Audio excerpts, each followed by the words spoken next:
نحمدہ ونصلی علی رسول الکریم اما بعد۔ امام ابن قیم رحمۃ اللہ علیہ نے 8ویں فضیلت 8واں فائدہ یہ لکھا ہے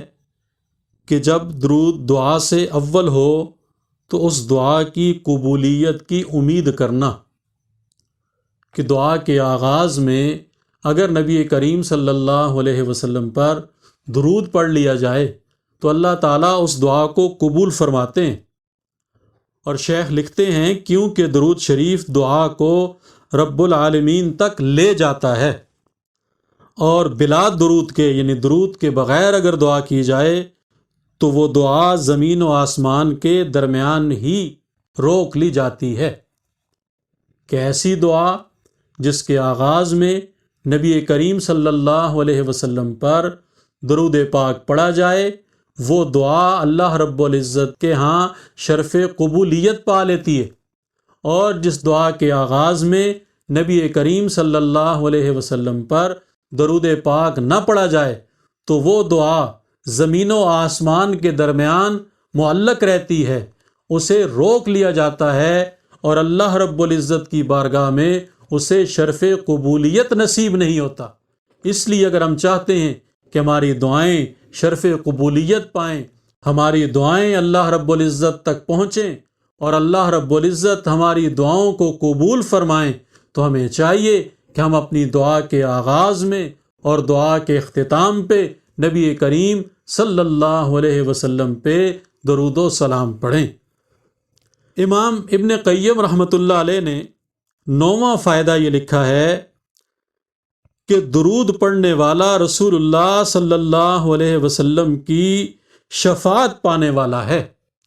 کہ جو شخص نبی کریم صلی اللہ علیہ وسلم پر درود پڑھتا ہے وہ آپ کی شفاعت کا مستحق بن جاتا ہے۔ ہم اگر یہ چاہتے ہیں کہ حشر کی ہولناکی میں، حشر کی گرمی میں، اس دن جب ہر شخص نفسی نفسی پکار رہا ہوگا اور کسی کو کسی دوسرے کی پرواہ نہیں ہوگی، باپ بیٹے سے بھاگے گا اور بیٹا باپ سے بھاگے گا، سارے رشتے ناطے ختم ہو جائیں گے، اور اس دن ہمیں نبی کریم صلی اللہ علیہ وسلم کی شفاعت کا سہارا ہوگا۔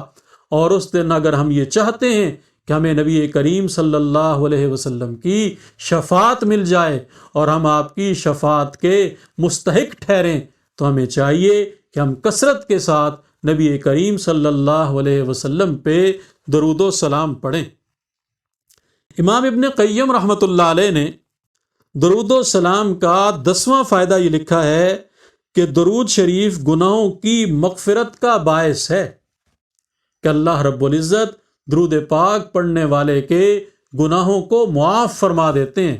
اور اللہ تعالیٰ اس سے اس کی غلطیوں پہ مواخذہ نہیں فرمائیں گے، بلکہ اللہ تعالیٰ اس درود پاک کی برکت سے اس کی غلطیوں کو، اس کے گناہوں کو معاف فرما دیں گے۔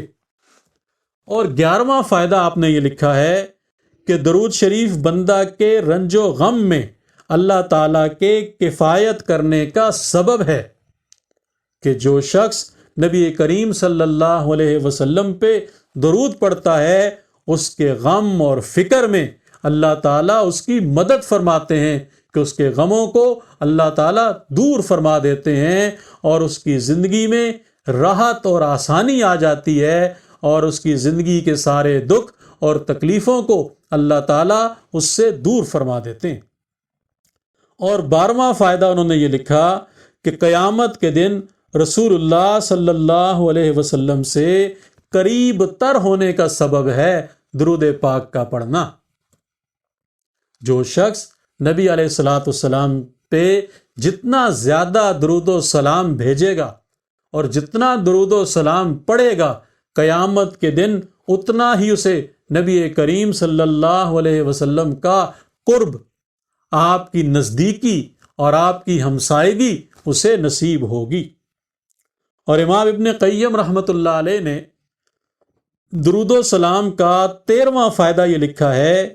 کہ تنگ دست کے لیے،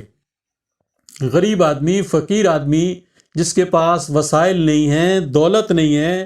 درود و سلام کا پڑھنا اس کے لیے قائم مقام ہے صدقے کا، کہ وہ جب درود و سلام پڑھتا ہے تو اللہ تعالیٰ اس کو اپنے راستے میں صدقہ کرنے کا اجر و ثواب عطا فرماتے ہیں. کہ امیر آدمی جب صدقہ کرتا ہے، پیسے والا جب صدقہ کرتا ہے، جس کے پاس رزق کی فراوانی ہے، وہ جب صدقہ کرتا ہے تو اللہ تعالیٰ اس کو جو اجر و ثواب عطا فرماتے ہیں، تنگ دست آدمی، غریب آدمی، مفلوق الحال آدمی جب نبی کریم صلی اللہ علیہ وسلم پہ درود و سلام کا تحفہ بھیجتا ہے تو اللہ رب العزت اس کی وجہ سے اس شخص کو صدقے کا ثواب عطا فرماتے ہیں. اللہ رب العزت یہ سارے ثواب اور یہ ساری فضیلتیں ہمیں بھی عطا فرمائیں. آمین.